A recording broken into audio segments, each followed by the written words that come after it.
Today I will start 2 points.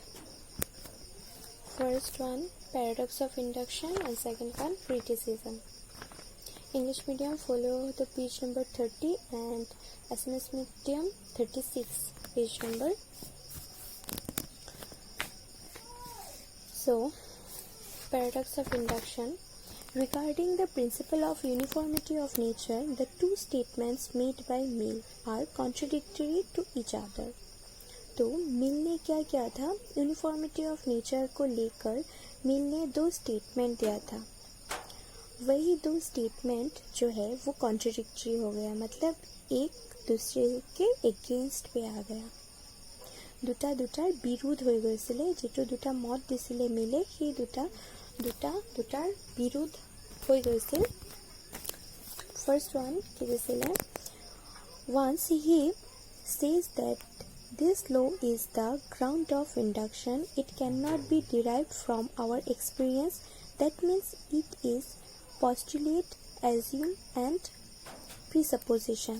तो जो first statement दिया था मिल ने यूनिफॉर्मिटी ऑफ नेचर को लेकर, वो था कि यूनिफॉर्मिटी ऑफ नेचर पे जो हमको मतलब जो भी हमें पता चलता है वो कभी भी हमारे एक्सपीरियंस के थ्रू पे वो हमें पता नहीं चलता. वो हमेशा ही पोस्टुलेट, एक्सियम एंड प्रीसपोजिशन रहता है.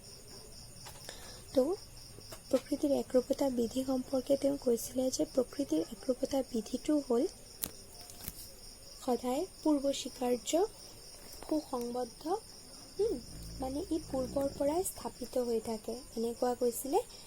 আৰু এইটো কেতিয়াও আমি মানে আমাৰ অভিজ্ঞতাৰ দ্বাৰা পাব নোৱাৰি. On the other hand, he says that law of uniformity of nature is derived from experience. কিন্তু আৰু এটাত কি কৈছে যে এইটো আমাৰ এক্সপিৰিয়েঞ্চৰ থ্ৰুতে আহে, मतलब कि यूनिफॉर्मिटी ऑफ नेचर जो है वो हमारे एक्सपीरियंस के थ्रू ही हमको पता चलता है. तो यहाँ पर क्या हुआ, एक बार मिल ने बोला कि वो हमारे एक्सपीरियंस के थ्रू नहीं आता है. जो भी हम प्रपोजिशन इस्टेब्लिश करते हैं, कंक्लूशन जो इस्टेब्लिश करते हैं वो कभी भी हमारे एक्सपीरियंस के थ्रू हमें नहीं मिलता. और दूसरे एक स्टेटमेंट में उन्होंने बोला कि वो जितना भी होता है वो सब ही हमारे एक्सपीरियंस के थ्रू ही हमें मिलता है. तो यहाँ पर क्या हुआ, दो कॉन्ट्रडिक्टरी स्टेटमेंट आ गया, इसीलिए इसको यूनिफॉर्मिटी ऑफ नेचर को पैराडॉक्स ऑफ इंडक्शन या फिर paradox of uniformity of nature बोला जाता है. ठीक है. नेक्स्ट है criticism. Mill's view about the principle of uniformity of nature is not acceptable. Mill ने जो यूनिफॉर्मिटी ऑफ नेचर को लेकर जो स्टेटमेंट दिया था वो कभी भी एक्सेप्टेबल नहीं है. क्रिटिसिज्म मतलब ही क्या है, क्रिटिसाइज करना है ना. तो ये कभी भी एक्सेप्टेबल नहीं है क्योंकि यहाँ पर कॉन्ट्रडिक्टरी स्टेटमेंट आ गया. और कॉन्ट्रडिक्टरी जो स्टेटमेंट है वो मिल का ही है, दोनों स्टेटमेंट ही मिल का है. मिल ने एक बार यस बोला है और एक बार नो बोला है, तो ऐसे करके यहाँ पर कॉन्ट्रडिक्टरी हो गया. तो first one, according to Mill, the principle of uniformity of nature is an assumption implied in every case of induction. It is impossible to establish a general proposition without the help of this law. तो मिल ने बोला कि ये जो principal of uniformity of nature है ये assumption है और इसके बिना कोई भी मतलब इस लॉ के बिना कोई भी जनरल प्रोपोजिशन हम इस्टेब्लिश नहीं कर सकते. ठीक है, मतलब यूनिफॉर्मिटी ऑफ नेचर को छोड़कर, इस लॉ को छोड़कर हम कोई भी जनरल रियल प्रोपोजिशन इस्टेब्लिश नहीं कर सकते. মানে সামান্য বচন প্ৰতিষ্ঠা কৰিবলৈ হ'লে यूनिफॉर्मिटी ऑफ नेचर প্ৰকৃতিৰ একৰূপতা বিধিটো একদম মানে লাগিবই. সেইটো অবিহনে কোনো সাধাৰণ বচন আমি প্ৰতিষ্ঠা কৰিব নোৱাৰি. Again, the principle of uniformity of nature is said to be the result of unscientific induction or induction per simple enumeration. But the same law cannot be the ground and also a result at the same time. लेकिन क्या हुआ, uniformity of nature को एक बार तो उन्होंने बोल दिया कि ये एजम्पशन है, और एक बार बोला कि नहीं ये एजम्पशन नहीं है, ये एक्सपीरियंस के थ्रू है। तो यहाँ पर एक्सपीरियंस के थ्रू बोलने से ही ये अनसाइंटिफिक इंडक्शन पर आ जाता है। ठीक है, तो अनसाइंटिफिक इंडक्शन पे आ जाता है, इसीलिए मिल का जो ये स्टेटमेंट है, ये एक बार क्या हुआ, ग्राउंड ऑफ इंडक्शन हुआ, एंड एक बार हुआ कि रिजल्ट ऑफ इंडक्शन हुआ। तो इसीलिए मतलब एक चीज़ दोनों जगह पर एक टाइम पे नहीं हो सकता, एक बार ग्राउंड और एक बार रिजल्ट नहीं हो सकता। So here mill commits a simple logical fallacy which is known as the fallacy of arguing in circle or the fallacy of Petuiti principle। तो यहाँ पर क्या हुआ, मिल ने ये जो कॉन्ट्रडिक्टरी स्टेटमेंट दे दिया, इसीलिए यहाँ पर एक फैलेसी हुआ जिसका नाम है कि आर्ग्यूइंग इन सर्कल और द फैलेसी ऑफ पेटियोटी प्रिंसिपल। तो मिले কি কৰিছে, দুটা ভিন্ন ধৰণৰ মতামত তেওঁ পোষণ কৰিছে, যাৰ কাৰণে ইয়াত দুখ এটা গঠন হৈছে, সেই দুখটোৰ নাম হ'ল চক্ৰক দুখ। ঠিক আছে, আৰু এই যে তেওঁৰ এইটো মানে কন্ট্ৰডিক্টৰি ষ্টেটমেণ্টৰ কাৰণে ইয়াত কি হ'ল, এটা ক্ৰিটিচিজম ক্ৰিয়েট হৈ গ'ল।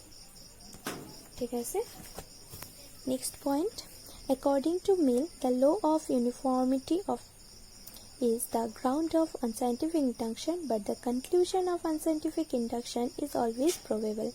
तो मिल according to मिल ने जो स्टेटमेंट दिया था, वो स्टेटमेंट था कि ये यूनिफॉर्मिटी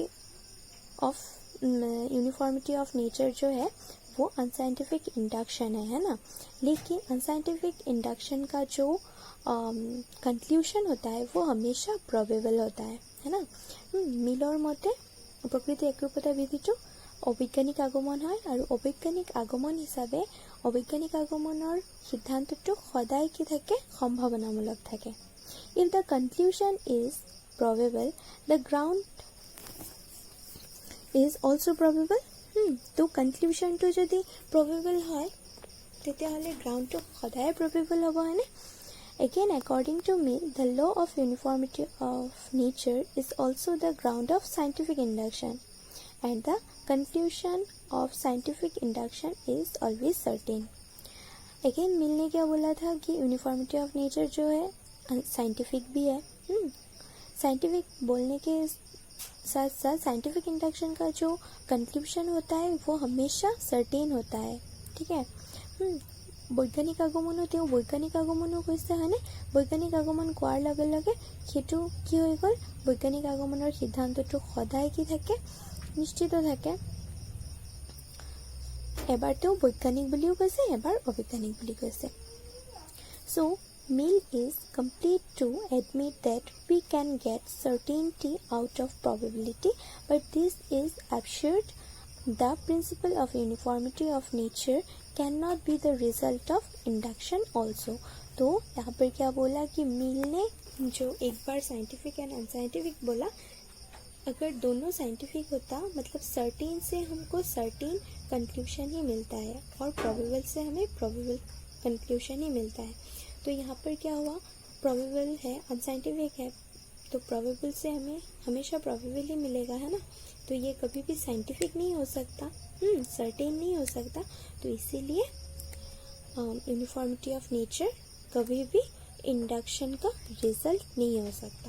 ঠিক আছে, অবৈজ্ঞানিক আগমনৰ সিদ্ধান্ত যিহেতু সম্ভাৱনামূলক আৰু বৈজ্ঞানিক আগমনৰ সিদ্ধান্ত যিহেতু নিশ্চিত, তো সম্ভাৱনামূলকৰ পৰা সদায় আমি সম্ভাৱনাটোৱে পাব পাৰোঁ, আৰু নিশ্চিতৰ পৰা আমি সদায় নিশ্চিত সিদ্ধান্তই পাব পাৰোঁ। তো ইয়াত কি হৈছে, আমি সম্ভাৱনাৰ পৰাতো কেতিয়াও নিশ্চিত পাব নোৱাৰোঁ, হয়নে সিদ্ধান্তটো, সেইকাৰণে ইয়াক আগমনৰ ভিত্তি বুলি কোৱা হোৱা নাই। Third point, according to empiricism, we get knowledge through experience. So we cannot accept anything as presupposition। According to कि अभिज्ञतावाद है ना, empiricism के according to empiricism जितना भी नॉलेज होता है वो हमेशा हमें एक्सपीरियंस के थ्रू ही मिलता है। तो यहाँ पर हम कुछ भी प्री सपोजिशन के थ्रू एक्सेप्ट नहीं कर सकते. The knowledge of the uniformity of nature can not be exception, it must also be derived from experience. तो यहाँ पर जितना भी नॉलेज आता है हमेशा वो एक्सपीरियंस के थ्रू ही आता है, वो कभी भी प्री सपोजिशन नहीं होता. মানে পূৰ্ব স্বীকাৰ্য কেতিয়াও নহয়, এই সকলো সময়ত আমাৰ অভিজ্ঞতাৰ পৰাই আমাৰ জ্ঞানটো আমি পাওঁ. As Mills was an empiricist philosopher, he was unable to admit the law of uniformity of nature as the ground of induction. তো মিল এজন কি আছিলে, অভিজ্ঞতাবাদী আছিলে, আৰু মিল সেইকাৰণে কি কৰিছে, ইউনিফৰ্মিটি অফ নেচাৰটোক গ্ৰাউণ্ড অফ ইণ্ডাকশ্যন বুলি সি একচেপ্ট কৰিব পৰা নাই. मिल एक एम्पिरिस्ट है, इसीलिए मिल ने यूनिफॉर्मिटी ऑफ नेचर को कभी भी ग्राउंड ऑफ इंडक्शन मतलब एक्सेप्ट नहीं किया. So he has accepted this law as the result of unscientific induction. इसीलिए मिल ने अनसाइंटिफिक इंडक्शन का रिजल्ट ही इसे समझा, मतलब यूनिफॉर्मिटी ऑफ नेचर को. मतलब अभी समझ में आया कि मिल ने एक बार क्या बोला था कि ये ग्राउंड ऑफ इंडक्शन है, और एक बार बोला कि नहीं, ये अनसाइंटिफिक इंडक्शन का एक रिजल्ट है. तो मतलब मिल एक एम्पिरिस्ट है, और एम्पिरिस्ट कभी भी जो नॉलेज होता है वो कभी भी एक्सपीरियंस से ही मतलब मिलता है, ऐसा सोचते हैं. कभी भी वो प्री सपोजिशन होता है ये कभी भी नहीं समझते. तो इसीलिए उन्होंने, मिल ने बोला कि ये अनसाइंटिफिक इंडक्शन का एक रिजल्ट है.